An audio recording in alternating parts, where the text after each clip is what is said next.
Assalamu alaikum everyone. I hope that you all are fine and great. And thank you everyone for participating in this webinar. So today the topic, which is it is getting started with NLP, organized by IEEE FGWUAG. I am Neha Hafiz, chairperson of IEEE FGWU, and today we have our honorable guest speaker named Usman Khan, who is an NLP engineer, a Microsoft certified trainer, and a technical lead on MLSA Islamabad, will be enlightening us all on the mentioned agenda like we mailed you, and I'm going to repeat it. It was like we are going to have a discussion on machine learning, NLP, and as we had played the game in our previous session on Kahoot, so again we are going to have that interesting game with us. Also, if you guys have any query, feel free to ask. You may unmute yourself, or if you have, if you do not have an option of unmuting, then you may use the text box for your queries, and it will be entertained. It is request to maintain it. It is request to maintain the discipline. And now I would like Usman Khan to continue. Hello, everyone. I'm Usman, and I'm very happy to have you all here. Just can you guys confirm? Can you guys hear me properly? मेरी आवाज clear है आप लोगों को? Yes, sir. Okay, great. So Neha already introduced me to you, and I'm just going to go over some things about myself again. I'm Usman Khan, and I'm a beta Microsoft Learning Student Ambassador, as well as a Microsoft Certified Trainer, and I'm a machine learning engineer in NLP. And I'm also the GDSE lead for NUML and the technical lead for MLSA Islamabad. So that was sort of an introduction from my side. And then moving on to the topic of this event, we're going to talk about NLP. उससे पहले हमें ये discuss करना होगा कि what even is NLP. And even before that, we need to learn something about machine learning because there are a lot of people who don't know anything about machine learning. So don't worry, just hang on tight and we're going to discuss everything here. Now, you might be thinking, okay, what even is machine learning? Well, you can understand what you can understand about machine learning is that machine learning is this process in which you build models that can understand and predict patterns in text, numeric or visual data. जैसे कि आप किसी बच्चे को कुछ सिखाते हैं, like you're teaching a child to either write something, read something, or those sort of things. That is the same thing with machine learning. You are basically teaching the computer how to learn patterns and other things. And one of the main differentiating factor between machine learning and like sort of, I wouldn't say machine learning, but it is like sort of a machine learning. People used to refer if else as machine learning back in the days. Like if you want to do this, then do this. Otherwise, do some other task. That can be considered as machine learning, but it was used back in the 90s. So I wouldn't consider that machine learning. And there are a lot of memes out there which refer if else as machine learning. Anyhow, machine learning itself is like sort of an equation in which you optimize the parameters. But to cut things short, in a no man's term, you can like state machine learning as a process in which you build models that can understand and predict patterns in text, numeric, and visual data. Now, moving forward, what sort of machine learning, like what types of machine learning do we have? We have supervised machine learning, and supervised machine learning is again divided into two parts. One is regression and the other is classification. And you can understand regression like anything that is of numeric value. Let's say I want to predict what will be the score of Pakistan's cricket cricket team in the next match. Obviously, it's going to be some numeric value. It's going to be a continuous value. So we can label that as a regression task. Or let's say I want to label what will be the stock prices tomorrow or the day after tomorrow. Those sort of things are considered in the regression part of machine learning.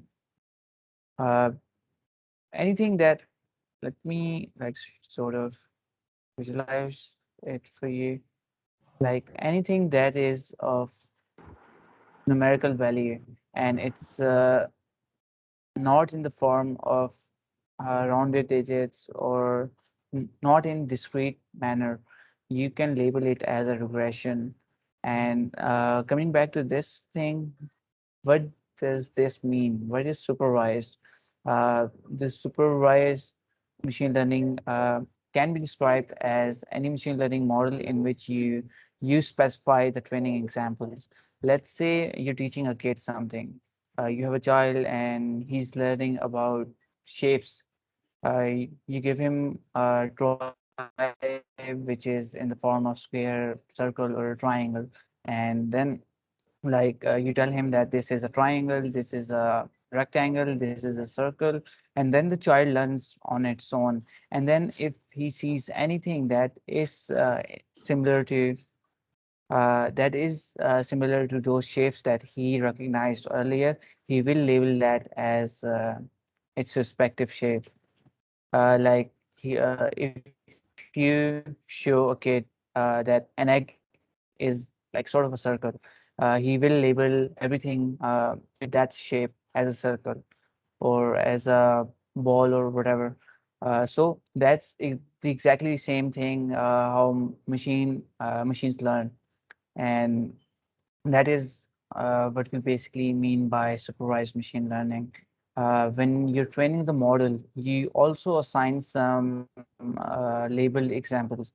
Let's say I'm saying uh, this shape, we have a shape with 1, 2, 3, 4 values, and then at the end we have one label that this is a ball, and then we have another example called 3, 4, 5, 6, and then we label it as triangle, and then you feed it into your machine learning model, and the model will automatically recognize that this is a triangle and this is a circle. And in the future, if you pass anything to the model without even passing the label, it will recognize that based on the data that it learned from. So that's what regression and supervised learning is all about. And now moving on to classification. Okay, one more thing. Let me just. I'm adding sort of a poll here, and in case you have any sort of a question or if something is not clear to you, just ask it in the chat, and we're going to answer it. It should be visible in the chat. Okay.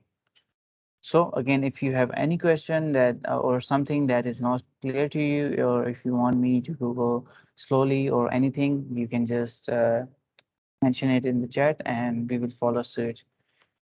Okay, so moving on to classification. What is classification?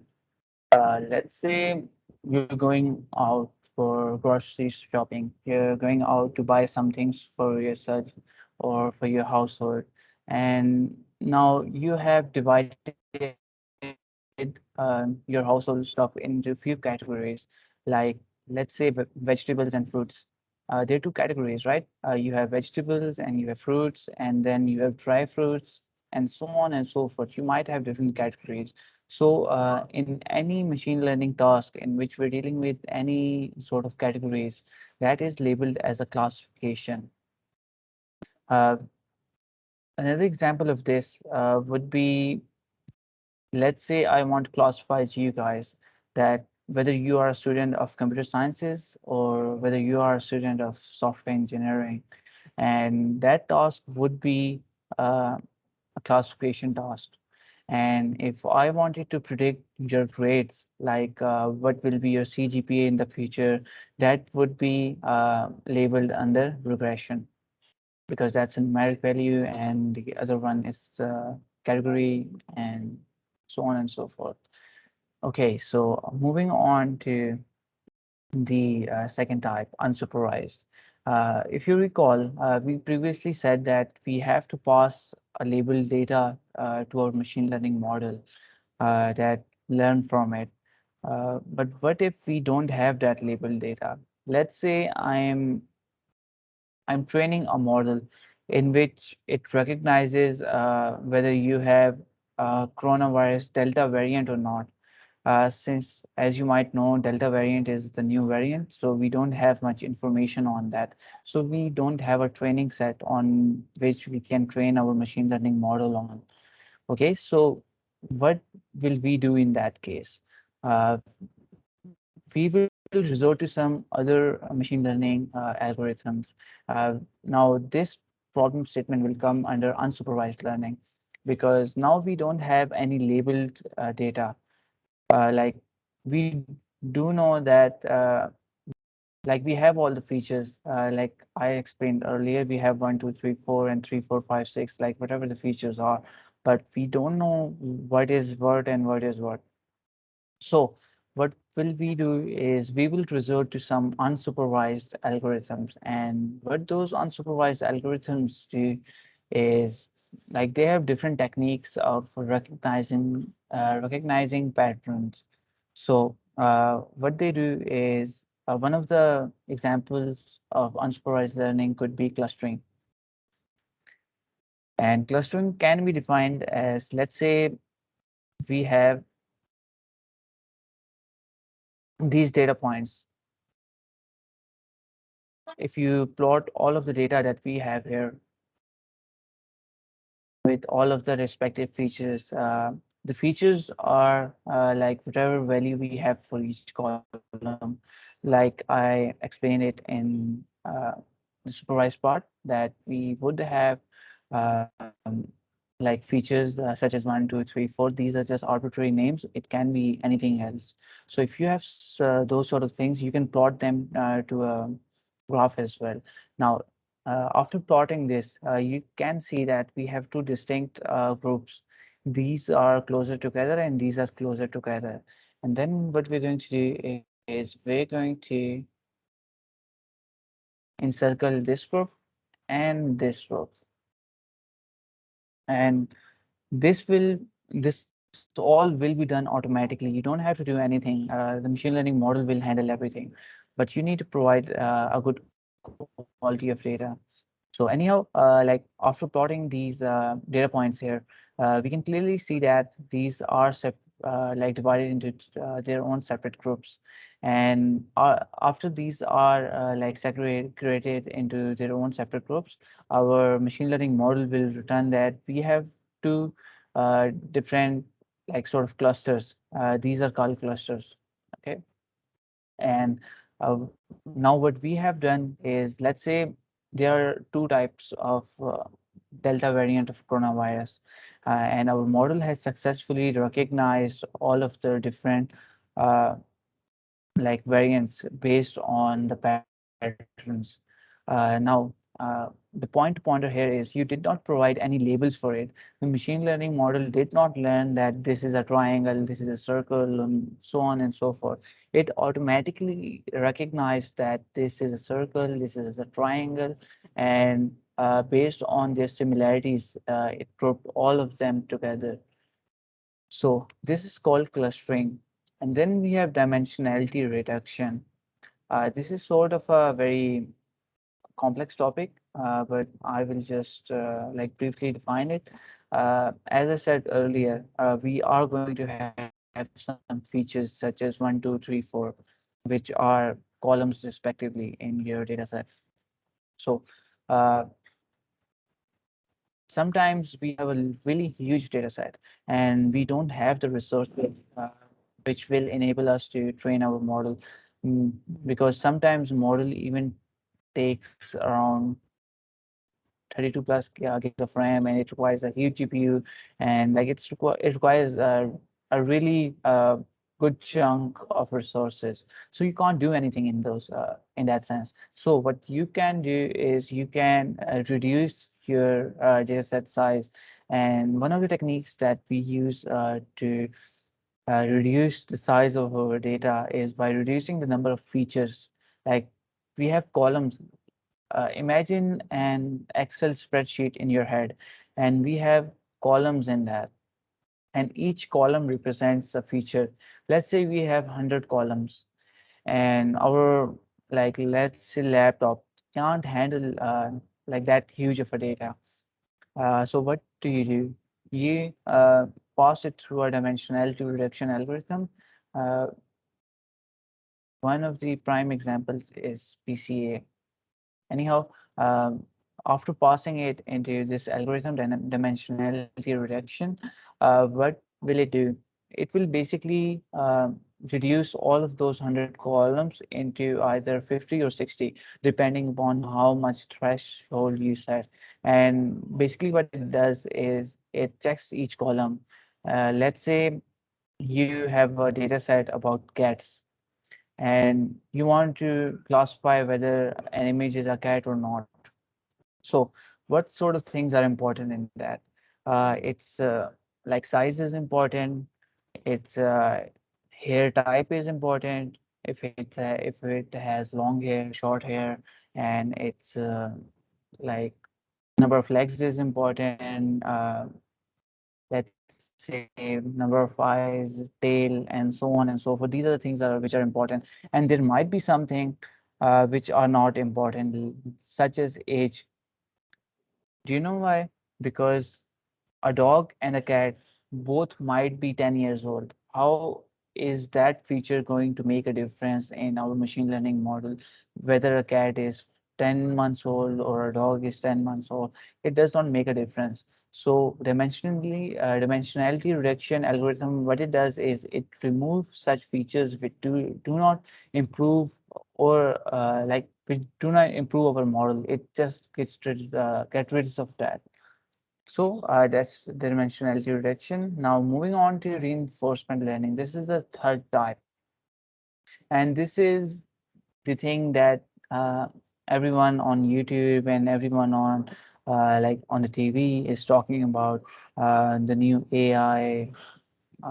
Like these are the things which is being talked about, because in this you're talking about self-driving cars, you're talking about automated machine robotics, and this is a really a huge domain.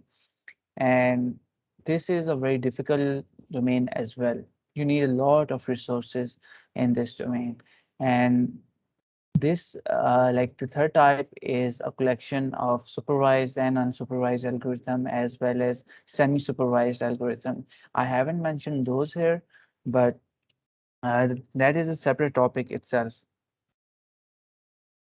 Okay, so what this reinforcement learning does, what it basically does, is it makes real-time decisions.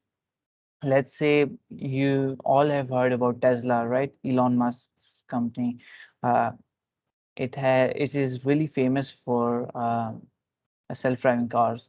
And what it does is, if you're driving on a car and you've come across a sharp right turn, and now the system has to decide whether to go right or go straight or go left.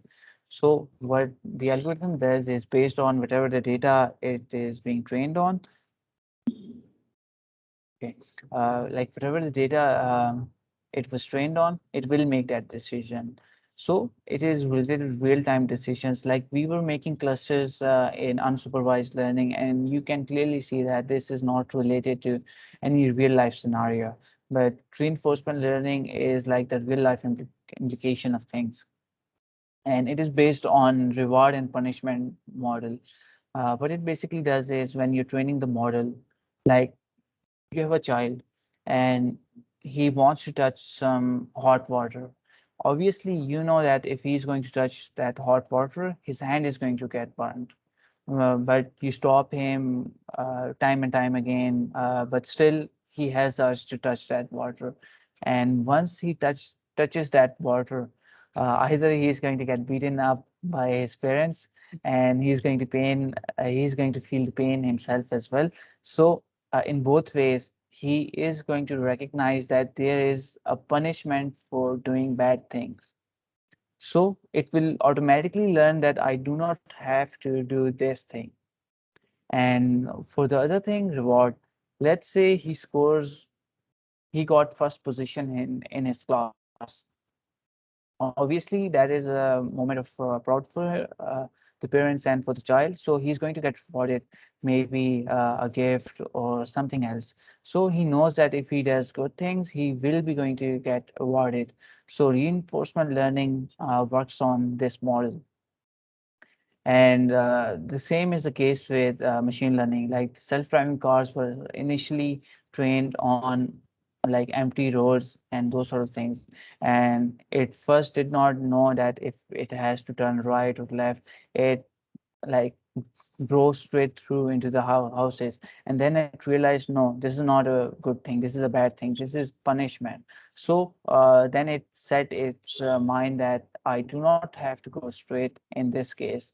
Then it tests on the left path, and then eventually on the right path, and then it will see that the right path is the actual path that it needs to go. So there will be reward at the end of it. So it is going to recognize that I have to go this way. Okay, so moving forward, this is a illustration which will help you recognize what is reinforcement learning, what is unsupervised learning, and what is supervised learning. As you can see, one of the prime examples of classification is identity fraud, image classification, customer retention, and diagnostics. And one of the and few regression examples are advertising, popularity prediction, weather forecasting, market forecasting. We already talked about that, about the stock market, and estimating life expectancy and population growth. And all of the other things are mentioned here as well. Okay, so moving on, and now coming back to the topic of myths in machine learning. Now, I come across like unusual things and unusual comments and unusual messages every now and then. People are asking absurd questions. You like genuinely laugh about it. Now, one of the prime question that I get is, you need a lot of math for machine learning. And this is the meme that represents the situation of students. You're heading off to understand machine learning, and then you're hit by a car, and that car is mathematics. So let me talk a few points on this question. You do not need a lot of math in machine learning, hands down. But that does not mean that you don't need any math. And that does not mean that you need to be the topper of your class. You need to top mathematics in your class to be recognized as a machine learning engineer. No, you need to understand math. Understanding math and getting high marks in math is two entirely different things. Um, Two entirely different things. If you're getting a first GPA and 100% marks in mathematics, that does not mean that you're good in mathematics. You need to test yourself out. That is not a criteria on selecting if you're good in maths or bad in maths. Um, Go on Google, try different real life problems. Like you might have seen some problem statements in interviews, solve those out. You'll understand that if you understand maths or not. All you need is understanding of mathematics. You don't need to like start deriving all of the equations and it becomes a two-page equation. And no, you're not going to be facing anything like that. So you need to chill out. You do not need a lot of math, but you do need the understanding of math. That is really, really important. Now, another on the extreme end, there are a lot of people who are saying you do not need maths at all. Like what I said, that you need maths, but you need to understand. You do not need to derive it or anything. And here we have like those sort of people who say you do not need maths at all. So they're wrong as well. What they do is when they start learning they start off doing a course about machine learning, they like directly implement it. They directly start coding in it. And when they import TensorFlow STF, and then they start calling themselves as machine learning engineers. No, you're not a machine learning engineer if you're using only coding. You need to understand the problem statement first. You need to understand the mathematics first. Again, you don't need a lot of maths, and it's not that you voice is repeating from someone. Neha, can you check whose mic is on? Yes, sir. I'm trying to find out. Okay, got it. Okay, so like just don't be on the extreme ends of anything. Don't be one of those people who say that you need a lot of math, and don't be one of those people who say you don't need maths at all. Math is important. You are creative with that. You are very technical with maths, and these things are required. But again, as I said earlier, you don't need a 4 GPA to define yourself as good in maths. Go on to Google, go on to YouTube, solve some problems. And once you start solving some problems, you're going to know for yourself if you are good in maths or not. Do not let your marks be the judging criteria that you need to be good or bad at maths. Okay, so moving forward, Excuse me, sir. this is, yeah, sir अगर हम maths की बात करें तो हम उसमें like किस type maths की बात कर सकते ओके। मैथ्स के बारे में बात करें तो मैथ्स के बारे में आप बेसिकली जितनी आपने कॉलेज लाइफ में मैथ्स पढ़ी है that is enough. Like linear algebra, उसके अंदर आप मैट्रिसेस को डील करते हो, और कैलकुलस, कैलकुलस में आपने obviously like derivatives and those sort of things. You've obviously gone through all of those things, right? You've done integration in your intermediate, you've done integration and derivatives in your university life as well. So that is all that you need to do. That is more than enough. But since we don't remember a lot of our maths classes since we find it irritating. So you might need to revise those things. But the main thing you're going to come across is either calculus, linear algebra, or statistics. And another thing was integration. Yeah. But most of these things would be from statistics and uh, like linear algebra. And this is the example. This is what you need to do. And don't be like this. Don't directly like learn Python and then go on to machine learning. This is the path that you need to follow. Data structures and algorithm, although these are not that significant in machine learning, but it's good to know. If you know it, well and good. But if you don't know it, you don't necessarily have to like follow it in specifically machine learning. But data structures and algorithms are really important for interviews. You cannot miss that, because even if you're being interviewed as a front-end developer or a back-end developer or a machine learning engineer, you are going to be asked questions about data structures and algorithms. So you have to learn that, and then problem solving. To learn about problem solving as well, as I said earlier, do not make your marks or GPA the judging criteria that you're good in something or bad in something. Your exams and those sort of things are the test of your memory, not your intelligence. So go on to Google, go on to YouTube, search a few things and start implementing them. Solve real life problems, and that's the thing that you need to do. And then you need to focus on discrete structures as well. And this is important as well. And calculus, I've already mentioned that, and statistics. Statistics is important. This is very important. Like if you want to go towards data science, that is entirely based off of statistics. Like the old name of data science was statistician. It was later changed on to data science. So yeah, this is the path, and do not hop over these steps. Go over step by step, and you eventually you'll reach the top. And another myth that we get is there are a lot of jobs for machine learning engineers. Okay, especially this is a very critical topic because most of the people that do machine learning is because they either want a job in machine learning or they think this is the highest paying job or those sort of things. So let me clarify, there are not a lot of jobs for machine learning engineers, especially in Pakistan. Do you know why? Because the market is very saturated.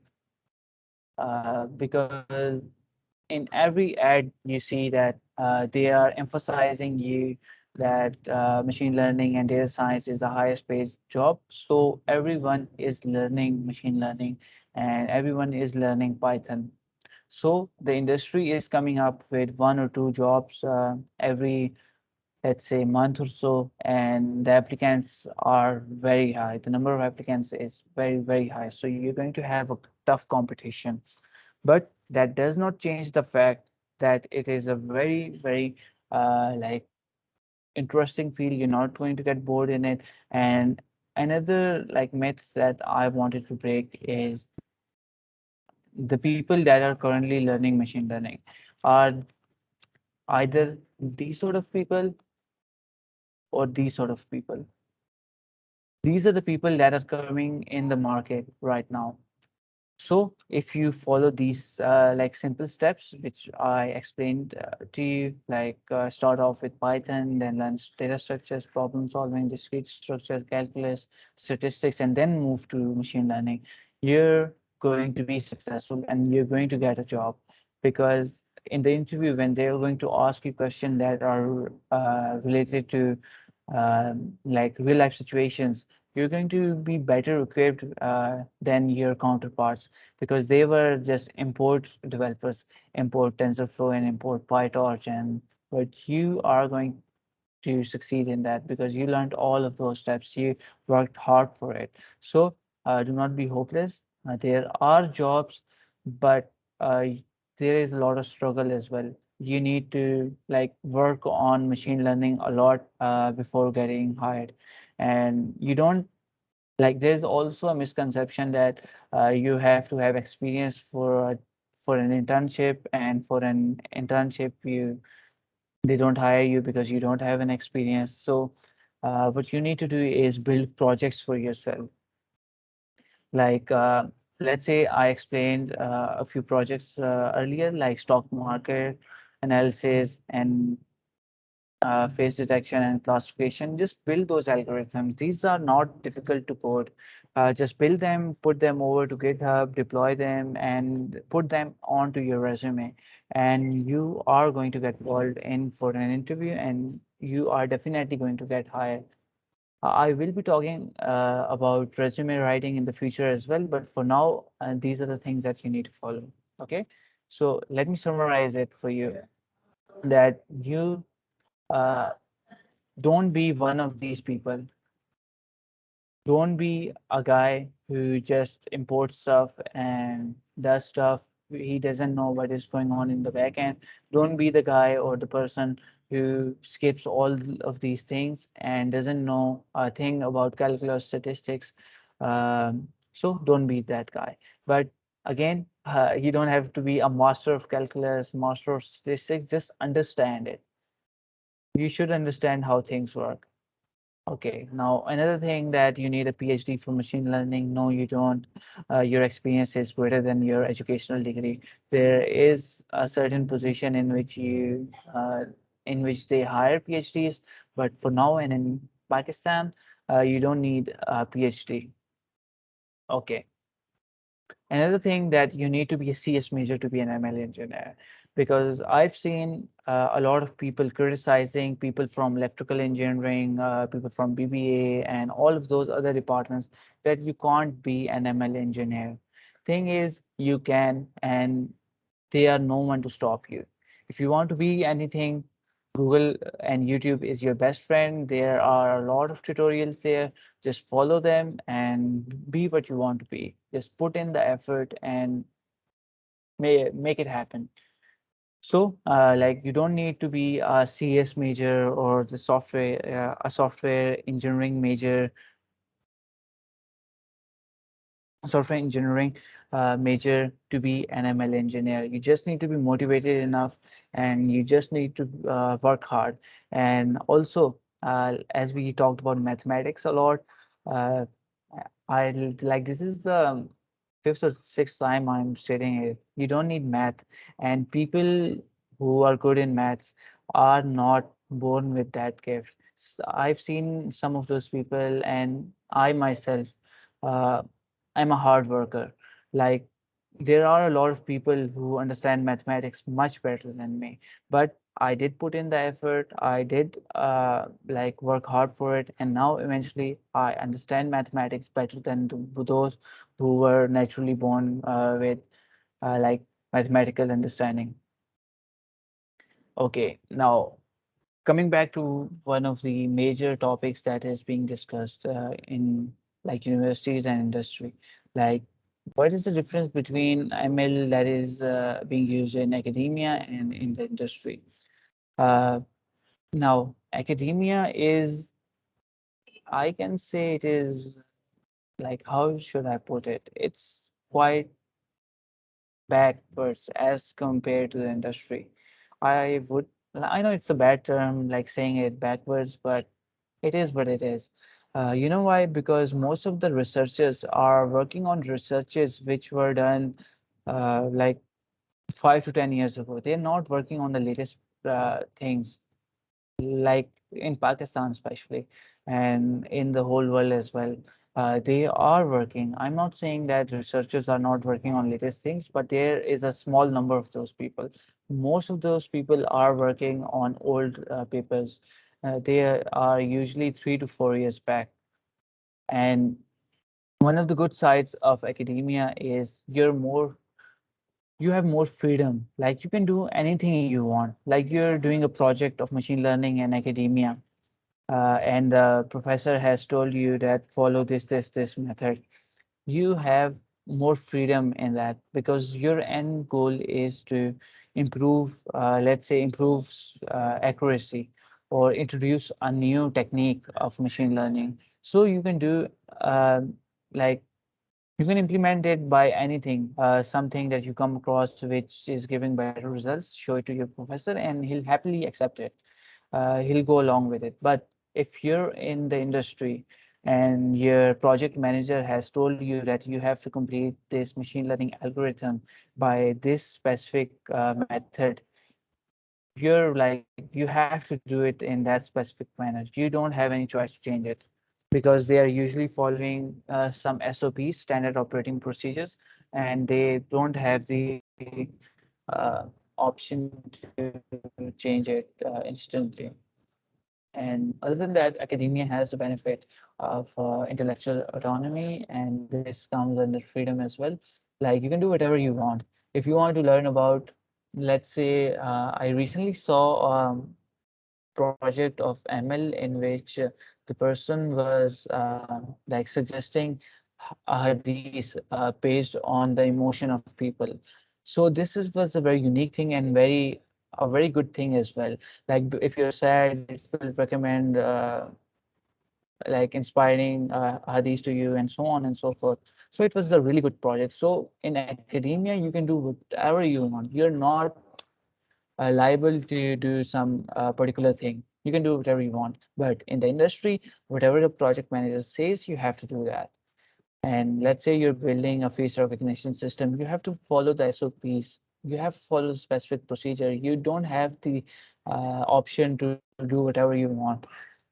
Uh, like like this project that I mentioned, if he was working in some organization and he represented that, "Yeah, I want to do this project," his manager would have never approved. He said that we're doing face detection, so focus on that. So these are the difference between industry and academia. And now, as far as the salary is concerned, industry pays more. Industry pays a lot more than the academia is paying, but industry is more difficult as well because they even ask you to build models in one day as well, whereas it might take a week or two to build them. So it is very stressful and competitive in the industry, but it's very fun to work as well. It's sort of a love-hate relationship. Okay, so academia, you might struggle to get funding. Yeah, that's a problem. As I said, it doesn't pay that much, even if you're a research assistant or a practitioner or researcher, you might come across these issues. And in the industry, you're using state-of-the-art models. We're going to discuss this in the next slide. Okay, in academia, you're working with old and legacy papers. This is the same thing that I talked about, like you're researching about things that were done 4 to 5 years ago. So you have a lot of problems there. They might be using some languages which are now obsolete, such as this- like there are a lot of languages which are obsolete. So you might have problems re-implementing those papers. And by papers, I mean research papers and a lot of opportunities. Again, like you can do whatever you want. You're not restricted by anything or anyone. You can do like even you can invent a new method for face detection. No one is going to stop you. And if you do that, everyone is going to use your method if it's better, since everything is open source. And then the languages which are being used in the academia is either Scala or Python, Julia. Python is famous in ML, but if you hop over to research, research papers are written in R, they're written in Scala, they're written in Python, Julia. Like it's all of it's a mixed bag. You can expect any language. You can't expect one language to work for like all of the research projects. And average pace position, like as I said earlier, you're not going to be stressed that you have to uh, complete this in 1 day or 2 days. You have leverage of time, so you can easily do your projects. And this does not include deployment most of the time. And if you have ever worked in machine learning, you might have faced an issue that how would you show your model to others? Because your model is outputting values as I displayed in the first slide, like you have dots and graphs and those sort of things, and you have to run the entire code. How are you going to show your model to the people? So in academia, you can just post the results in your research paper. You don't have to like sort of deployment is not necessary. You can like deployment is a hassle itself, so you don't have to deal with that hassle. And in the industry, you're using state-of-the-art models. This is a term that we use for state-of-the-art models. You might have come across this SOTA. This basically stands for state-of-the-art models. So you're usually using the top notch, which is currently being used, like in NLP. Yeah. In NLP, you're currently using Hugging Face transformers and BERT-based transformers. That is like standard right now, and the industry is using that. But whereas if you want to do any academia project, you might come across any like TF-IDF model or any sort of old model. So that's the case here. And you have to follow the industry standard, as I said earlier. And another thing is that you have a very few opportunities. Like as I said earlier, that the jobs are very limited. And most of the people that are coming to jobs for machine learning and those sort of things, those people who have skipped calculus and statistics and those sort of things. They do not know the working of machine learning models. So if they're hired, they pose a bad image and like whatever. Uh, Still, there's very few opportunities in the industry right now. So that's the fact, and you need to face that. You need to work hard to differentiate yourself from the audience.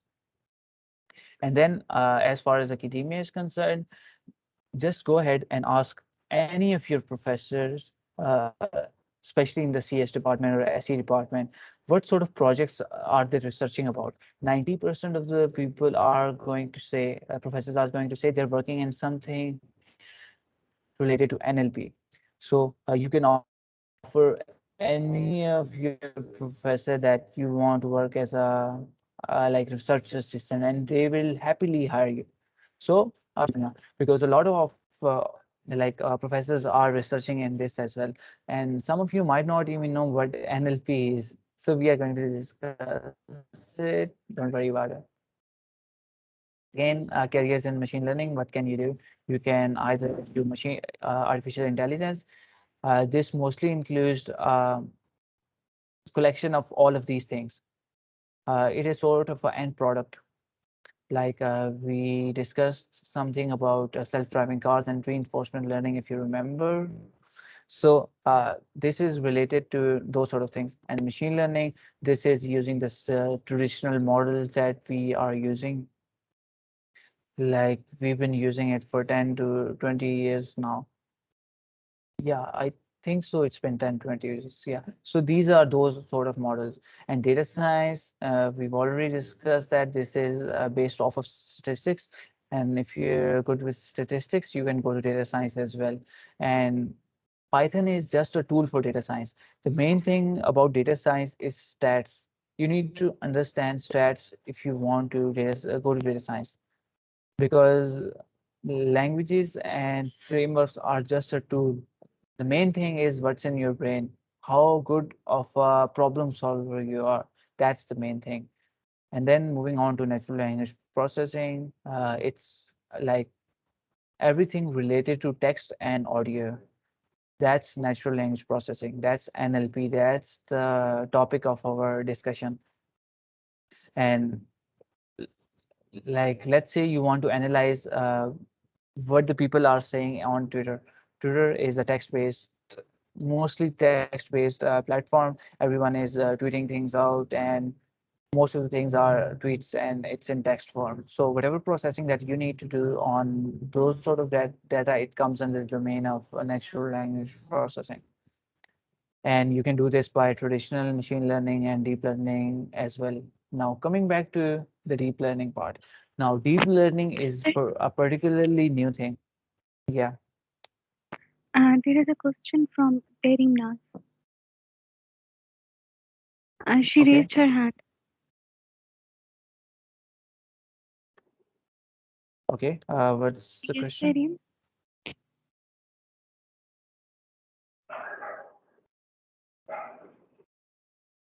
Terim. You can ask the question.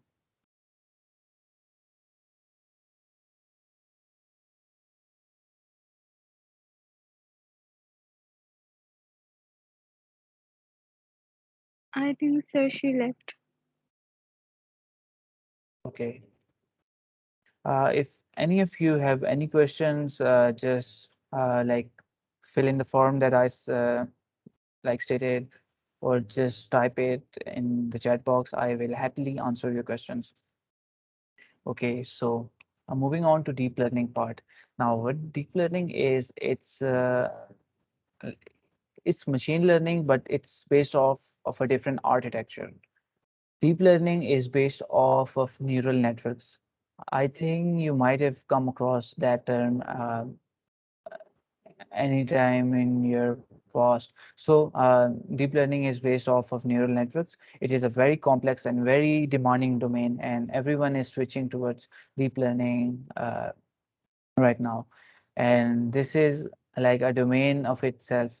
You can spend years and years on it and still not be uh, expert in it. Still, this is a very interesting domain. You have neurons, like neurons in your brain, and it mimics that.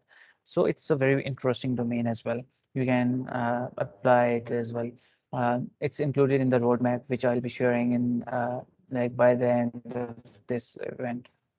Okay, now computer vision. Anything related to image or videos comes under computer vision. Let's say you want to build a face detector, or let's say you want to and do anything related to like images or videos, face unlock or anything that comes under the domain of computer vision. Yes.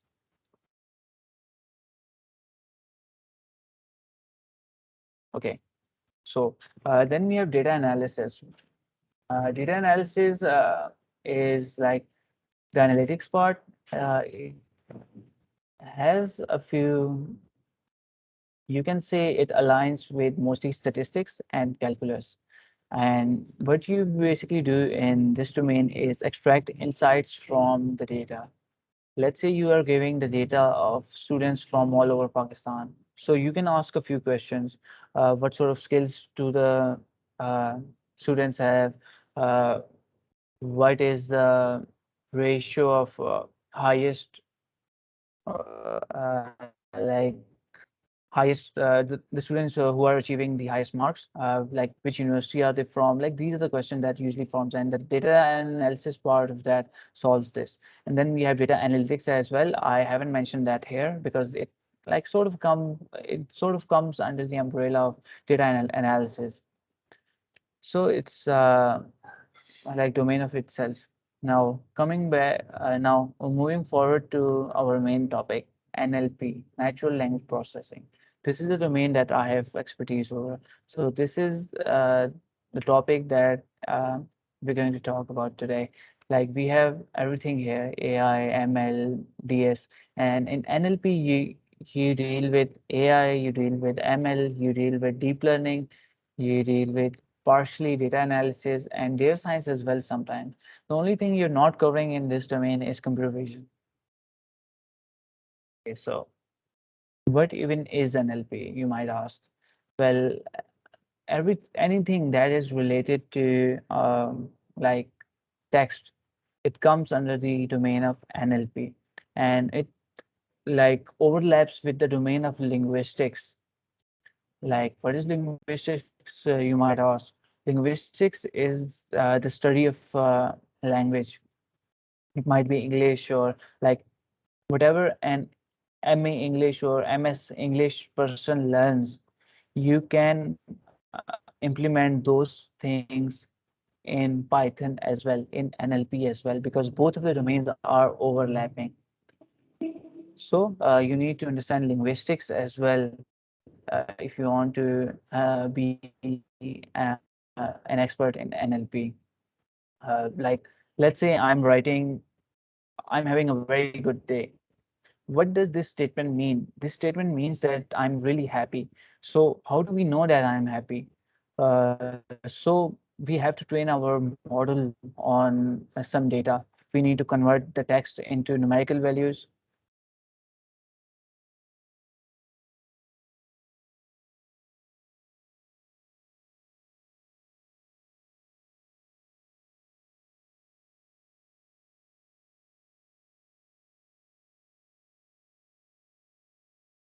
Uh,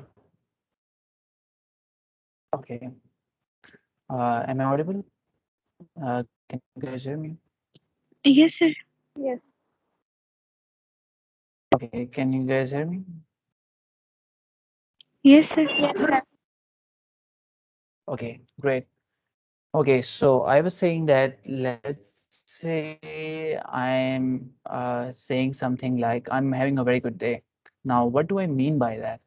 I'm having a very good day. That means I'm happy, and yeah, I'm happy. And like we as human know that it means that we're happy. But how do you teach a computer that knows nothing but binary ones and zeros that I am having a good day means happy? So you need to follow a certain process, certain techniques uh, to teach the computer that this means that you're happy. And now when you do sort of things, now you're in the domain of NLP. So that's what NLP means. It can be text or speech. Let's say I'm saying I'm having a good day, but by my voice. So how do you extract those things from my voice that I'm having a good day? Or I'm saying I'm having a good day, but I'm saying it with a very like sort of a sad voice. So our machine learning model should understand that I'm not having a good day. Rather sad. So how do you teach that to the machine learning model? We teach it through the natural language processing techniques. Now, there are types of NLP as well. There are two types of NLP. One is natural language understanding, and one is natural language generation. And what natural language understanding does is is basically any.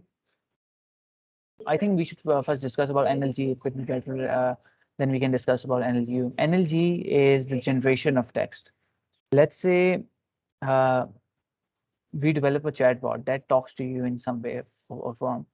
You might have gone to Taraz and asked some question there, or any site, like most of the sites are using chatbots right now. So you message anything, it replies to you.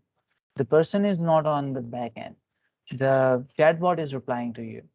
The model is replying to you. So that is a NLP based model, and it comes under the domain of natural language generation because it's generating text on its own. It might say some words which were not present in its training data.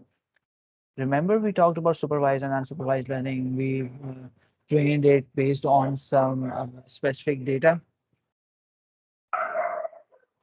Okay, so everything related to natural language generation is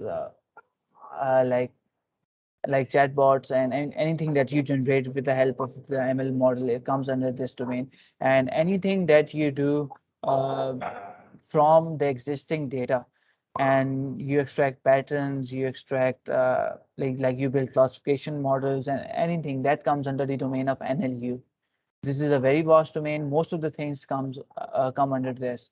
And if you see anything is generated which was not present in the original training data, that means that it's under the domain of natural language generation.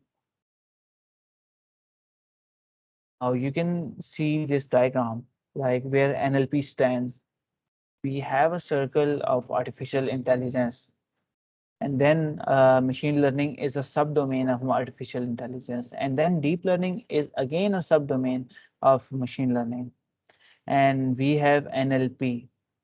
First, look at linguistics. This is from like the MA English part that we talked about. So linguistic is the study of languages. So you can see that the AI and linguistic part does overlap, and where it overlaps, it's divided into two things: NLG and NLU. NLG is not uh, overlapping with any of ML or DL things, but in reality, it does sort of overlap. And the NLU part, obviously, it does. So you can clearly see that NLP is part of machine learning, but it is not whole machine learning. It includes a part of linguistics as well. So if you have any friend from MA English or English department, just sit down with them, understand a few concepts, and implement that in your NLP project. It will be really helpful for you. And now what can you do with NLP? Like what sort of projects can you do with NLP? You can do text classification. Let's say I'm talking about admissions. Uh, since it's August, and as we humans know that in August usually the admissions for universities open, and if I'm talking about admissions, I'm obviously talking about the admissions of universities.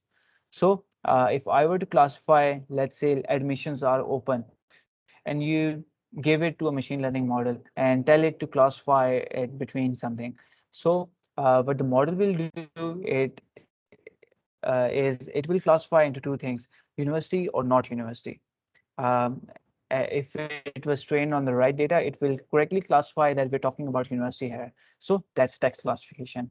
And as you might know, we talked about two things: university and not university. That means we're talking about two classes: university and not university. And two means by. So this is binary classification. Binary classification because we're talking about two classes. If we were talking about more classes, let's say university, hospital, and job. Now these are three classes. You won't call it binary classification. You will call it multi-class classification. Whether two or more classes are there, you call it multi-class classification. And then we have sentiment analysis. Sentiment analysis is the same thing that we discussed, that I am feeling very good today, and then extracting that this is happy or sad or these sort of things. That's sentiment analysis. We are going to be having an event on that as well, so stay tuned for that. And then topic modeling. Let's say I'm talking about the food was very great, the tea was really good as well.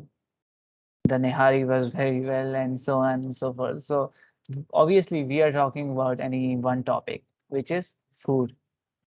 So how do we recognize that whatever you're talking about, this is food? So we can do it by a technique called topic modeling. This comes under the domain of unsupervised learning. Like, remember those clusters that we drew? This comes under that. And I will be teaching you guys that in upcoming weeks as well. Don't worry about that. Okay, so named entity recognition. Let's say I'm talking about that Imran Khan is the president, the Prime Minister of Pakistan. And now in this statement, you have a few things: Imran Khan, Prime Minister, and Pakistan. Why? Because these three are entities. Imran Khan is an entity which is a person. Prime Minister is a position, and Pakistan is a country. How do you extract these things out of a text? If I'm sending you a message called Imran Khan is the Prime Minister of Pakistan, and I want our machine learning model to extract this information from that, how do we extract that? This is done through a technique called named entity recognition. Again, this is a whole topic itself, where I just wanted to give a brief introduction about everything related to this, and then we'll have maybe some event about this in the future as well. And then text generation. Again, we talked about generating text, and then text summarization. Let's say you have, how would I put it? Let's say you have a movie script, or like, forget it. Let's say you have a book, and a book has usually 200 pages or 100 or 200 pages, and you don't have the time to read through the entire book. So what you can do is pass all of that data into your machine learning model. Yeah, in your machine learning model, and it will summarize it for you. Let's say you ask it to summarize it into 3 or 4 sentences. It will summarize the entire book into 3 or 4 sentences, and you'll be surprised how accurate it is. And it's possible for you to build that model as well. And then there are different types of summarization. We're not going to talk about that, because that's a different topic itself. And then chatbots, we've already talked about chatbots, what chatbots are, and you can train chatbots as well. This is comes under the domain of NLP. And some of the examples of NLP is this. Now, let's say I've mentioned this is a sentence. Now, we know that this is a noun, and this uh, is a verb, and this is a determiner, and this is a determiner as well. And you want to check which word is dependent upon which. So you can train a model on this as well. Like, you can see everything is dependent upon this. Sentence is the main thing. If I say this is a sentence, or if I say sentence, you still get the idea that we're talking about a sentence, right? So these can be removed. So this sort of analytical thinking is important when you're doing pre-processing and dimensionality reduction. So these are questions that should pop up in your mind. I know that this does not make a sense for us, like this is a sentence and simply stating a sentence, but for the computer, it's the same thing. It's called dependency parsing, by the way. like which thing is dependent upon which. And now we see name entity recognition. I like talked about it to you as well. Like Imran Khan is the Prime Minister of Pakistan. Now, if you see, this is correctly highlighted. This like this was the person, and Google was the organization, and 2007 was the date. So so it automatically recognize this from your given text. So this is NER. Now, who uses NLP? You might be thinking that which companies are using, if it is even a huge domain or not. So Amazon is using it. Amazon, you might be thinking, how does Amazon use it? Well, Amazon uses it mainly for its reviews. If you've seen reviews in any site like Daraz or those sort of things, there is usually text. So it extracts insights like you were happy when you bought the product, you were sad, and those sort of things. And that's how it processes that data. And Google, did it ever come to you like if you were searching about, let's say, you were searching about machine learning or yeah, machine learning. You Google it, and every result that comes under it is related somehow related to your like whatever you searched for machine learning. How does it do that? It basically follows the NLP techniques as well. You can do that as well. You can build your own search engine in NLP too. So there's a huge potential. And Grammarly, I think so. You all are familiar with it. It corrects your grammar if it's wrong. It also uses NLP. Twitter is one of the most heaviest users of NLP, and a lot of the researchers and academia is working on the Twitter data, and Facebook is obviously using it. Have you ever come across uh, like sometimes you're posting something and your post gets blocked or Facebook bans you that you've like violated their community standards? How do you think it knew that you violated their standards? Through NLP, obviously. Like if you use a word terrorist, it will going to it'll block your uh, like account. So that is being done by NLP. And then Reddit is doing it as well, and almost every business, because it is a really good ROI based model. Why should you care about NLP, and why am I emphasizing on NLP? One of the main reasons is research. NLP is one of the most booming like topics which you can work on. Like if you're undergraduate student in your fifth, sixth semester, just pick any topic related to NLP, head over to your FYP panel. It is going to be approved instantly. They are not going to say no to your NLP model. So this can help you in your like FYP as well. And like there's a huge potential if you can invent new things as well in NLP, since a lot of research is going on in that department. And then little to none resources are required. uh, as you might, if you have ever come across computer vision or CNN, this is convolutional neural network. This is used in images mostly. If you ever had the chance to train a model related to image or video, you'll realize that how much resources do you need. You need GPU, which costs like 1 lakh or 2 lakh, and still it doesn't run as fluently. It will take hours, sometimes days. So it's really like computationally heavy, these things. But in NLP, it's not that heavy. You can get away with your 8 GB RAM laptop, and you can use free technologies as well, such as Microsoft Azure. It provides like a free portal as well where you can run your cloud-based machine learning models, and you can use Google Colab. It's free as well.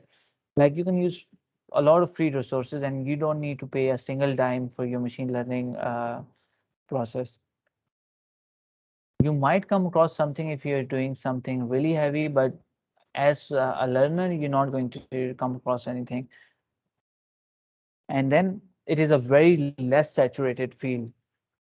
Like there are not a lot of people in NLP. Like if you ever like, I can guarantee most of you guys wouldn't have did not even know about NLP before this event. I've seen a lot of people. It's no surprise because this is a very lesser known field, and there are not a lot of people in it. So you have a very good chance in excelling in it. Again, I urge you guys to be like a quality machine learning engineer. Don't just follow those people who are import TensorFlow, STF people. Follow all of those steps that I told you guys, and you'll be like standing out from the audience. And this is a very less saturated field. There are not a lot of people in it, and this will be helpful for you if you go abroad, if you go to the USA or in Europe or anything. It will be helpful for you there as well. And fourth thing, you will never get bored. As I said, I placed a few uh, things about Imran Khan and other people, so you won't get bored in it as well. Build a tool which analyzes emotions, like what the audience thinks about Nawaz Sharif, or anything you can do that you want, and it will be a fun project. So you'll never get bored in it. This is the thing that mostly like front-end developers face, because front-end developers are the ones who usually get bored with their uh, job, that they usually get bored with it. uh, okay, so you won't get bored with it. Then we have GPT-3. If any of you know about GPT-3, this is basically current state-of-the-art model, and it can write code for you, like the GitHub Copilot, if you've heard of it. Just tell it to write something and it'll write for you. If you tell it to write a book, it'll write a book for you. Tell it to write a, email or write a resume, it will write everything for you. Like this is real top-notch stuff, but not everyone has access to it. So you can build something like this as well. We're really close to a breakthrough here, like the robots that we've seen in the movies. Like we no, we don't have the robots as of now. But we are pretty close to it. Like our model can do most of the things that are said in the like movies. And now coming to the roadmap, how do you learn NLP? How should you learn NLP? The very first thing is that if you don't know about anything, like you don't know about programming or anything, learn C sharp, C++.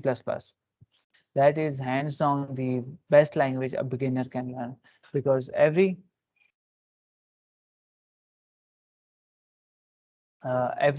language is derived from C++. So just learn this, and whether you switch to Java, Python, or anything, you won't have any issues. And Python is sort of a narrowed down version of a programming language. There are not a lot of stuff which is present in Python, so it will be difficult for you to understand how things work in programming languages. But in C++, everything is mentioned. So first learn C++, then move towards Python. And after you've learned Python, I would highly recommend that you learn OOP in C++. Don't learn OOP. OOP is object-oriented programming. This is basically a method of programming. Do not learn OOP in Python initially. This is my advice to you. Learn it in C++ or Java. And then after you've understood all the concepts, then learn it in Python. It will make a lot of sense when you've done. And you'll thank yourself that you chose this path. And then move off to the theoretical foundation for NLP and machine learning. Learn about what things mean. Like in NLP, you have terms like tokenization, stemming, lemmatizing, TF-IDF, these sort of things. So learn about the theoretical foundations, that what these sort of things mean, and about machine learning as well. And once you're clear with the theoretical part, learn about pre-processing. Like as I said earlier, that this is a sentence might seem weird to you if you say it like sentence, but to a computer, it's like the same thing. So you need to learn about how to pre-process your data. This is a very important thing. And then move on towards machine learning, and then you should understand the comparison between ML and NLP, like what are the similarities and what are the differences, like if this thing. You should like this is a visual representation, but you should practically implement it and understand why is this like this. Understand it from core. And then another thing to notice in ML, we directly have those columns that we talked about, one, two, three, four. But in NLP, we have this is a sentence. I'm feeling really good today. Now, a computer does not understand these things, like what is this and text. You cannot train a model based off of that. So what do you need to do? You need to convert this like text into some numerical form, like one, two, three, four, any sort of thing. Now there are multiple techniques of converting it into that, but still you need to look into that. This is a really like the core area of NLP. And then after you've cleared all of these things, then move towards deep learning. And deep learning will take a lot of your time. And I would encourage you that build a few projects here, and then after you build a few projects here, move on to deep learning, because this is going to take a lot of your time, and you might, and this is where you're going to face the real calculus and real statistics. Okay, now moving on to exact resources. Uh, I would highly recommend that you do a course from 365 Data Science. Basically, this is a website which offers paid courses, but it is definitely worth it. But in case you don't want to pay for the courses, I have compiled all the resources that are available in that course here on my GitHub. I've provided the link in the upcoming slide to my GitHub, but keep in mind, this does not contain the videos. And again, I would highly encourage you guys to go to 365 Data Science, and if you want to do a course on it, do it. Uh, yeah, like all of the coding files and PDFs, all of those things are here, but videos are not there. So totally depends on you, which medium do you want to prefer. And then the other resources that I would suggest are Angie's Coursera course, which is about machine learning and deep learning. This is one of the most prominent ML courses in the entire industry. Every ML engineer is going to recommend this to you as well. And then we have DataCamp. DataCamp is also a website in which you can test out data analytics, data analysis, or a lot of things. Like if you search it, you're going to find it really interesting. It is paid as well, but we have a solution for it. You can get it free. Just like type it down somewhere. It will be helpful for you, or either I'll, or let me just send it in the group. Okay, Adil has a question that why suggest OOP in C++? I already cleared it that OOP in Python is missing a lot of things. Like OOP is based on a few techniques. Let's say we have polymorphism, abstraction, these sort of things. But in Python, a lot of those things are narrowed down. A lot of those things are like shrinked into a simplified version. And if you're a new person, you would not understand what that means. And the only way you're going to understand that, oh, this is abstraction, oh, this is polymorphism, oh, this is encapsulation, is if you know about like uh, if you've learned it from C++ or Java. Okay, I'm going to type it in the chat, like what. You need to search.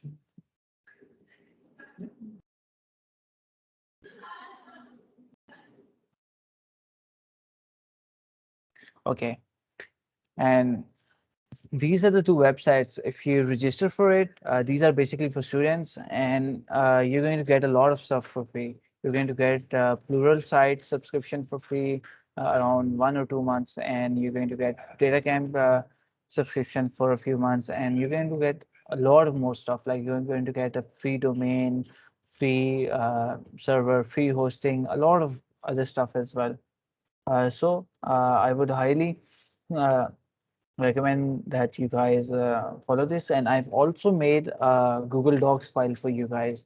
I will also send the link here in the chat as well, so you guys can like see it as well. All of the links are mentioned there too. Okay, so moving on. Now, before moving on to Python, there's a short quiz that I would like you guys to be a part of. Let me just open it.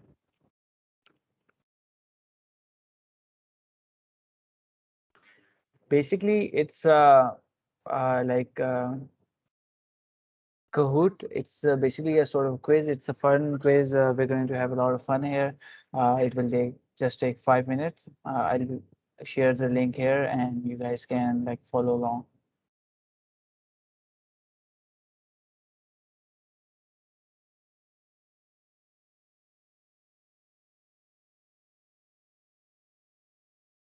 Okay, so what you guys need to do is go to www.kahoot.it and enter this pin. I'll send the link in the chat.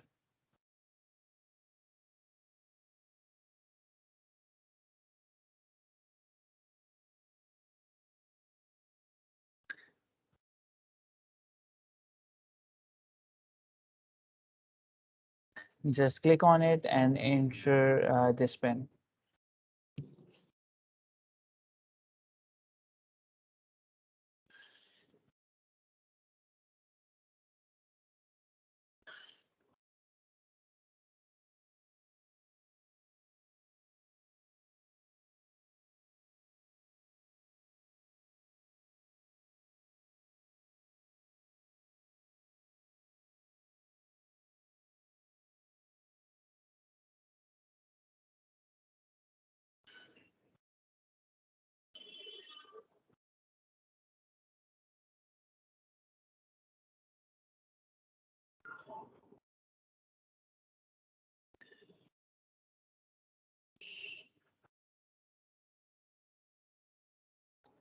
In the meanwhile, let me tell you how this works.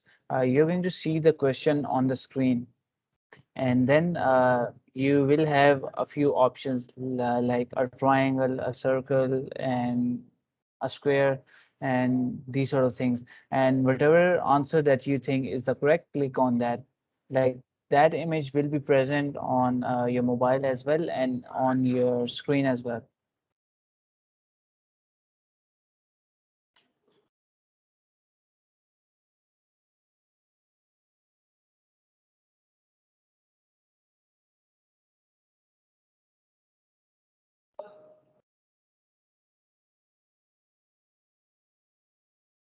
Okay, let's wait a minute and let's see if anyone else wants to join, and then we're going to start.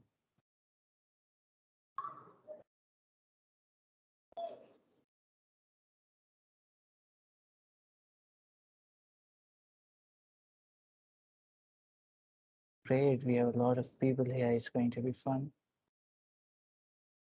Let's just wait a few seconds more.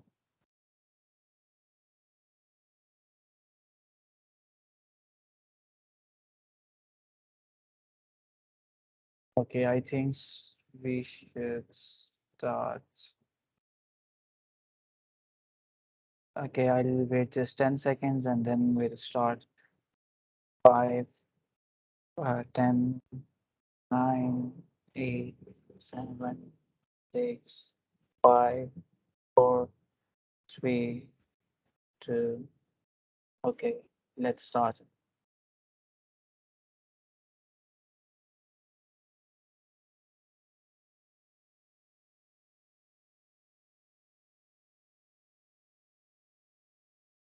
Mm, just select whatever like shape that you think is correct or color. One, two, three, four are the options.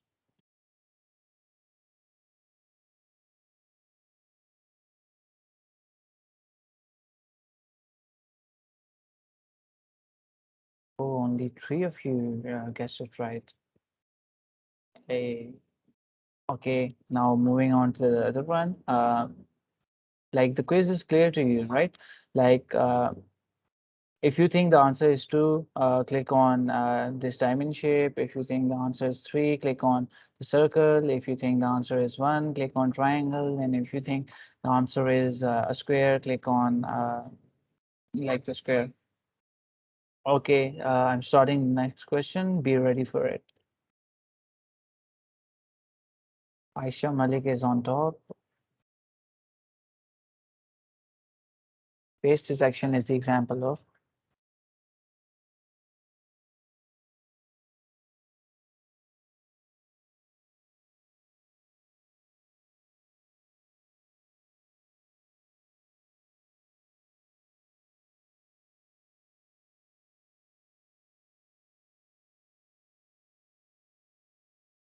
Wow, this time, like 10 of you are right. So you guys are improving. Great job.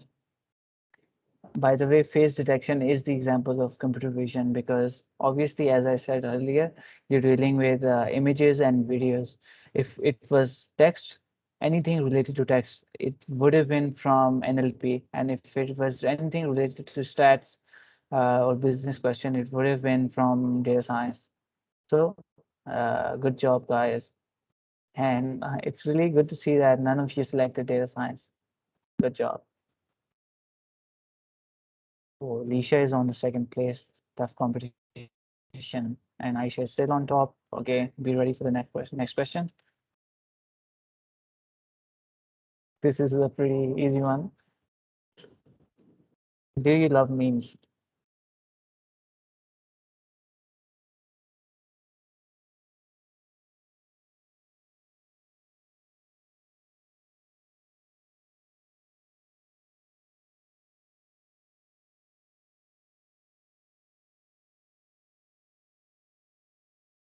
Great.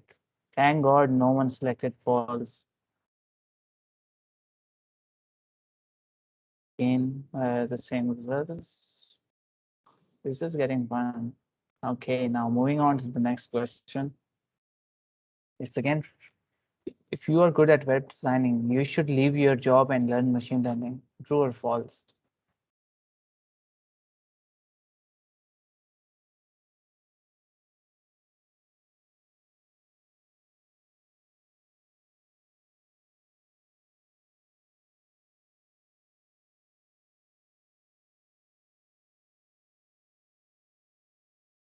Great. I'm really happy to see that most of you selected false. Now, let me talk a bit about this thing. Like I already explained it earlier, that you should not follow the hype train. Do not go after what the people are doing. Do what you love.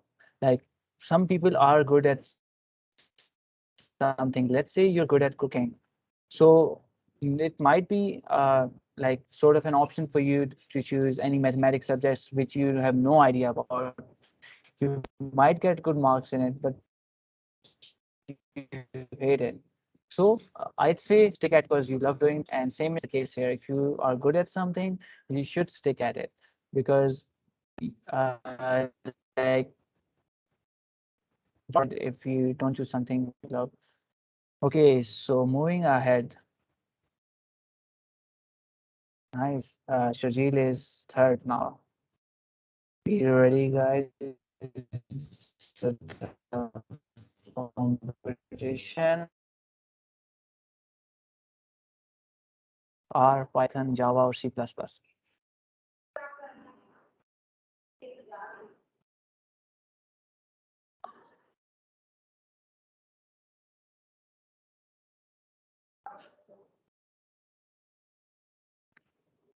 Great.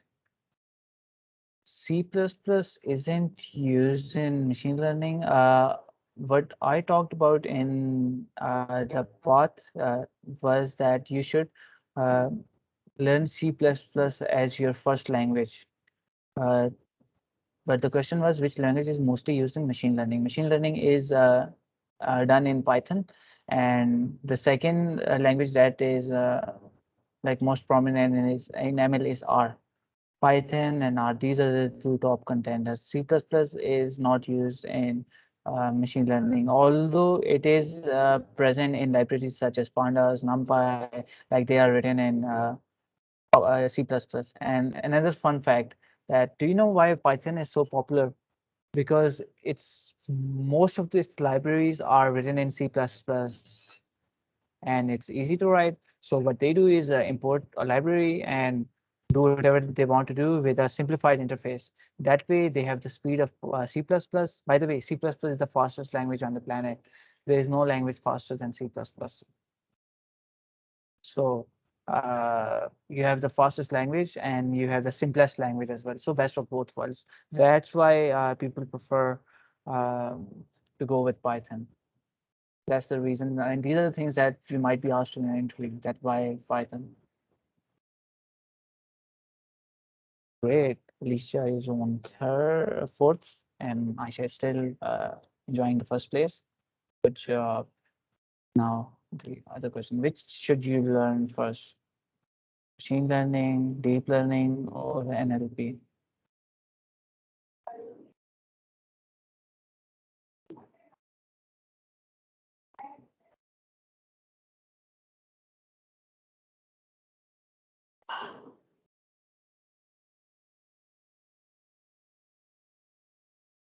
Great. Most of you selected it correctly, but for those who did not select it correctly, thing is that I already talked about deep learning, that it is the most difficult one, and you should complete projects in machine learning first, and then you should move towards anything. And NLP is the application of machine learning. Like you cannot implement NLP if you don't know machine learning. So obviously you have to learn machine learning before implementing NLP. The very first thing that you need is a programming language. Now, which programming language? Python. And then in Python, you need to learn simple Python and OOP. And after you've learned that, you need to learn about machine learning. And after you've learned about machine learning, you go towards deep learning or NLP. It's totally on you.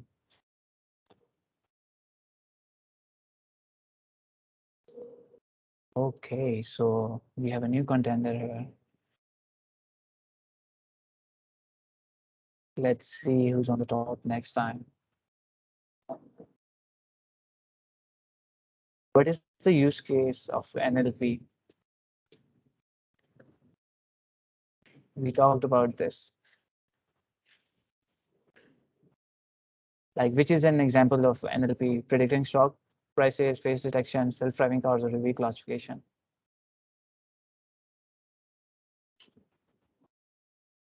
Oh, you guys had a hard time here. Okay, so remember I talked about Amazon reviews. Like you have reviews in on anything that you buy online, and predicting stock prices. Let's say you want to predict a stock prices. What do you input to the model? Obviously, it is going to be a numerical value, right? And what is NLP? Anything related to text. So this is out of the equation. And then face detection, we already know this comes under the domain of images and videos. So this is already out of the equation. Self-driving cars, this is the example of reinforcement learning. This was the very first thing that we talked about. So the only thing we're left with is review classification. So yeah, you guys had a hard time here. No worries. Let's see who's on the top now. Oh, Insia is on the top and Alicia on the second. Aisha, you dropped your first place. You need to work hard now. And Insia has a streak with 5 correct answers. Great. Now, moving to the next question. You need to be a PhD to learn machine learning. This is the easy one.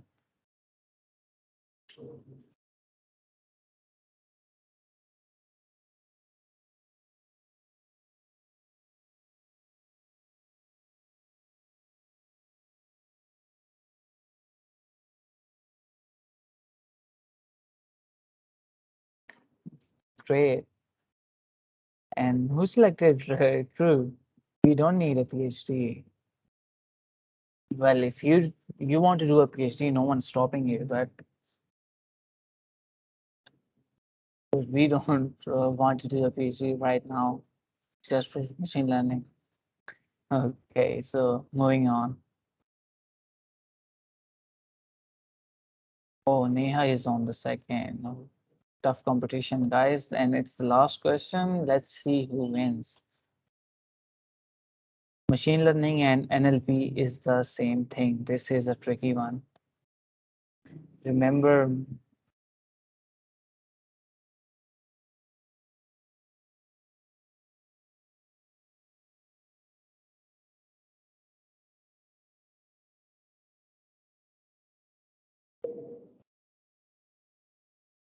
great. Again, you guys are improving and you guys are learning a lot here. And yeah, these are not the same thing. Like I should refer the diagram to you guys. Yeah, this is the diagram. You can see that ML and NLP are not the same thing. They do overlap, but these are not the same thing. So great job, guys. Now let's see who won. Drum roll. Third is Neha, second is Insia, and first is Alicia. Woohoo! Congrats. And the fourth and fifth are Aisha and Ikra.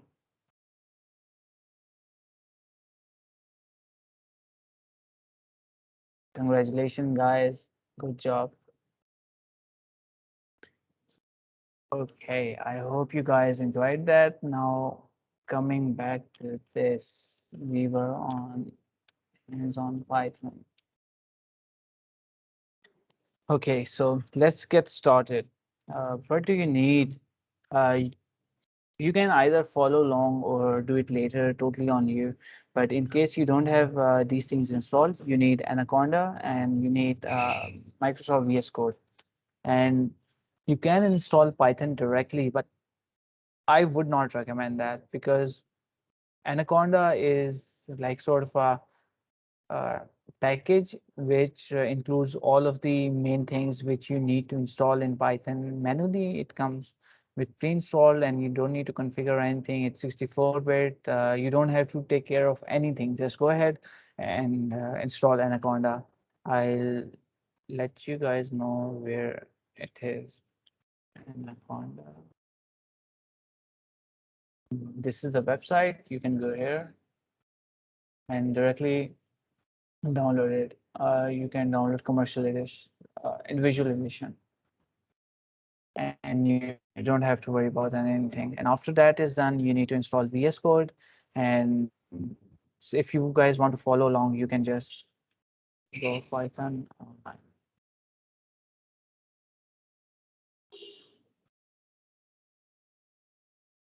You can go ahead and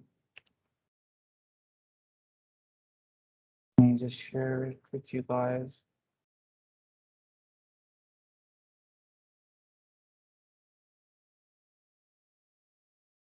Okay, so you guys can go here, just search Python online, and it will bring you over here. And in the meanwhile, I'll open VS Code and Visual Studio Code. This is something that we have here. And when you open it, you won't have this file. Let me close it. You'll have something like this. And then what you have to do is click on new file and you'll have like this empty file. And then you'll click on save. Then you need to save whatever you want to save in the format of .py. Let's say this is a demo file. So I'll say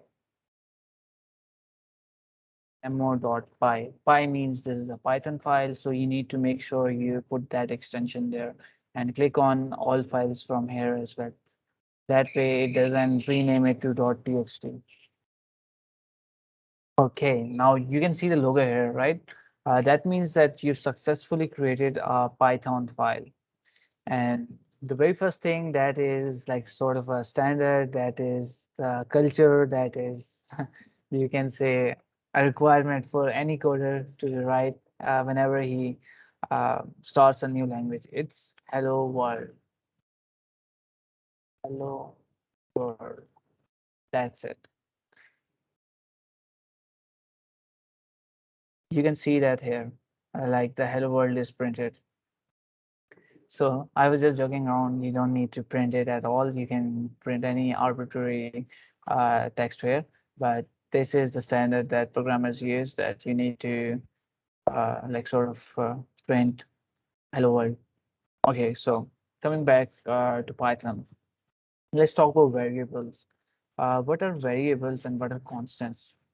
Variables can be considered as x, y, z, like the variables we see in mathematics, a, b, c, x, y, z, these sort of things.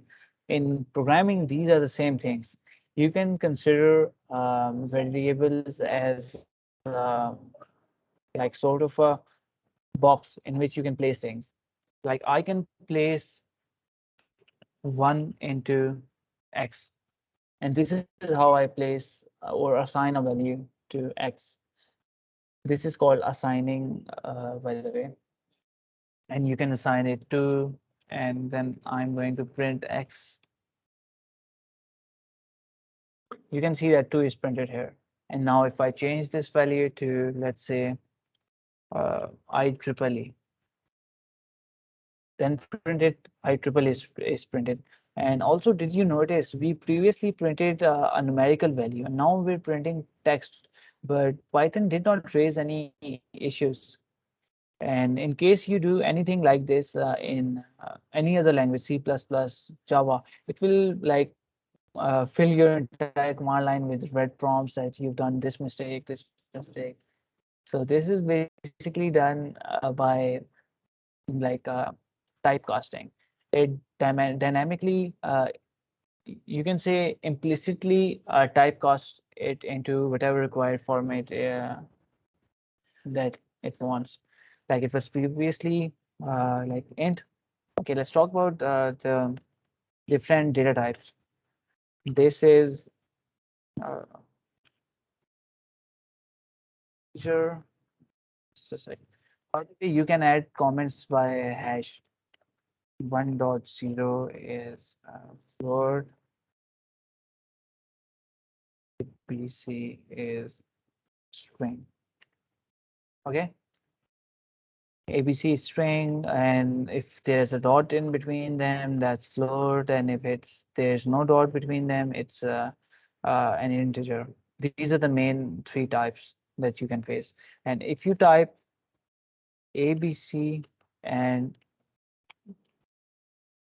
BC, are they the same thing?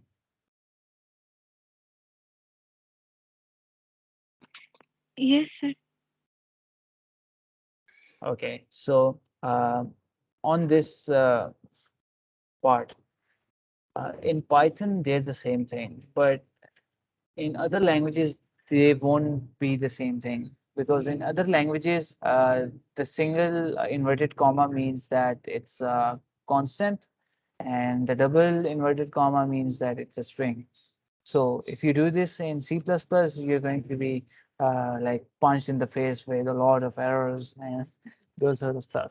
So Python is a very easy language. It doesn't have issues with these sort of things. It considers both of the strings as strings, and both of the statements are the same statements for Python. So you don't need to do anything in that sense. Okay. Now, these were now if I've typed 1, this can be considered as a constant because you can't change a value of this. Let's say I want to assign 1 is equal to ABC. Let's see what happens. You can see cannot assign to literal. What it's basically saying is that this is a constant. How can I assign a value to a constant? So you need to have a variable here, and variable can have any name, like IEEE or yay or whatever you want. You're free to do so, but you should follow the usual convention. And your names shouldn't be A, B, C. It should be well defined. Let's say name, so you can easily refer to it. And you should have the practice of adding comments. And yeah, these were like constants and variables. And now let's talk about loops. Let's say I want to print a value from 1 to 10. How should I print that? I have two options. I use the print statement, 1 and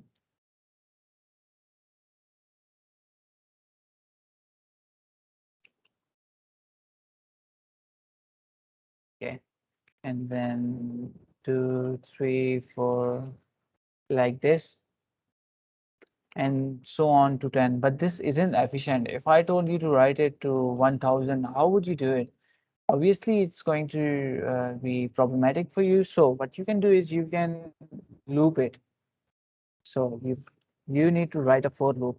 The syntax for it is for let's say I in range 10 and I. What will it do? It will print all of the digits from 1 to 10. You can see here. And can someone tell me why did it print till 9? Why didn't it print the 10th digit? Sir because loop हमेशा zero से start होता है like memory हमेशा zero से assign होती है like 0 1 2 3 4 Exactly, exactly. And 9 तक ये 10 डिजिट पूरे हो गए हैं. Like अगर आप 0 से काउंट करें ना, तो these are 10. So like it did print out 10 digits. So you need to be careful if you're a newbie and you don't know about this stuff. So indexes always start from 0. 0 is the first index. But let's say you wanted the loop to start from 1.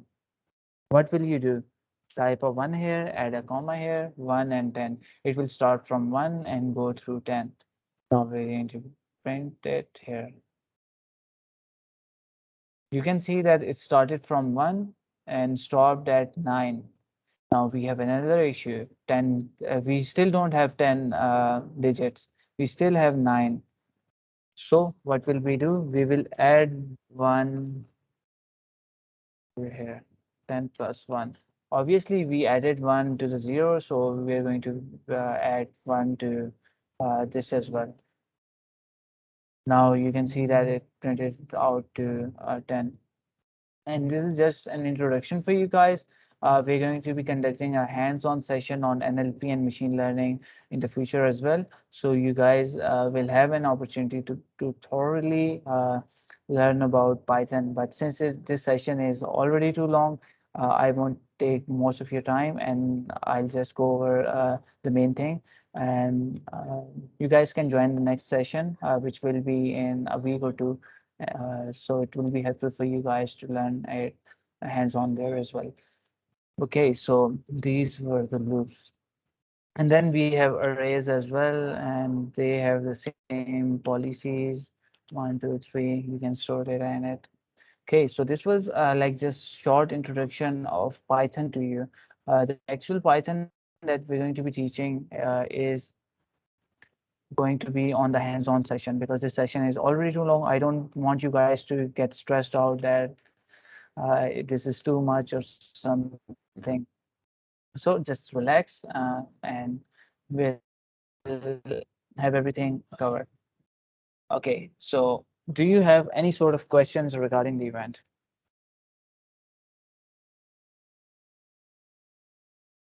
If you have any questions, feel free to ask.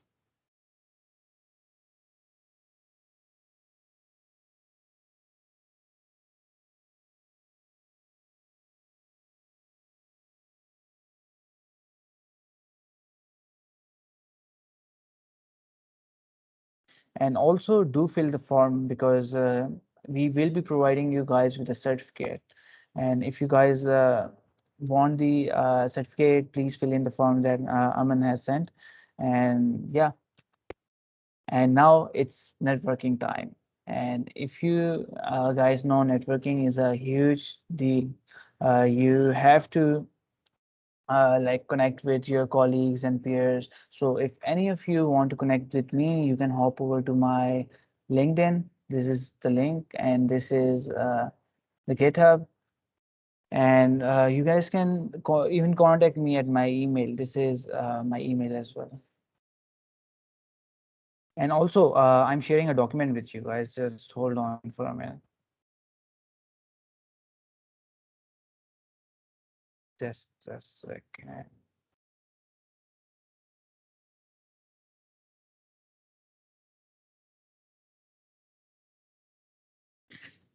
Yeah, this is a document. So this document has all the links that you guys need.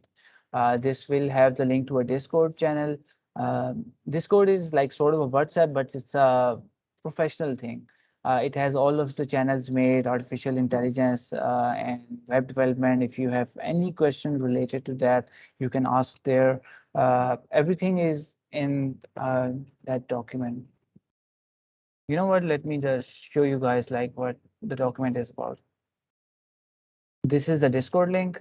You can just join the Discord by clicking on it. This is the YouTube link. Uh, Basically, as you might know, I already have a channel and I have a few tutorials up there. And since I'm busy, I don't have much time uploading tutorials, but I will be uploading it in the future. So this is a tutorial that I did for building a chatbot. So if you want to learn about how you can build a chatbot, you can go here as well. So I've provided other resources as well. It has my GitHub link, it has my LinkedIn link, it has DataCamp link, it has the Telepath NLP, let me NLP course, Python, Python's course as well, and Python's OOP course as well. And already mentioned that you can do uh, machine learning from 365 5 data science or data camp, and you can do some deep learning from N2NG course. And I've also provided a computer vision course because I'm not enforcing you guys that you should follow NLP only. You can do computer vision as well. If you think computer face detection and these sort of things are interesting, I've provided the link here. Just go on with it and like follow the course. And yeah, guys, it was a great session, and this document will be available to you. Just save it. And in case I come across any future opportunities or anything, I will be also posting it here. And also one more thing, I forgot to add one link here. I'm running a job prop for Rawalpindi Islamabad based students. I will put a link to that as well. Like I share every opportunities that I get, like sort of internships, jobs, or all of those things. I'll put the link here after this ends. So you guys can join that as well. And it's a closed group, like only I can message it, none of you can message it. So you won't have any sort of issues in that as well. And there won't be spamming from that as well.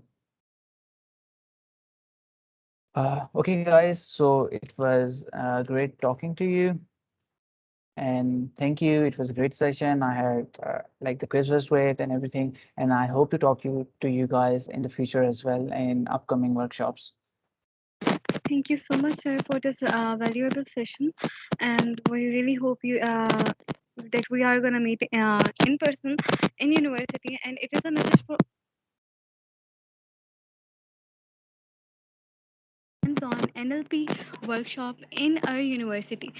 So stay with us, stay tuned, stay connected, and thank you very much, sir. It was a pleasure. Okay, guys, have a good one and Allah Hafiz. Allah Hafiz, sir. Uh,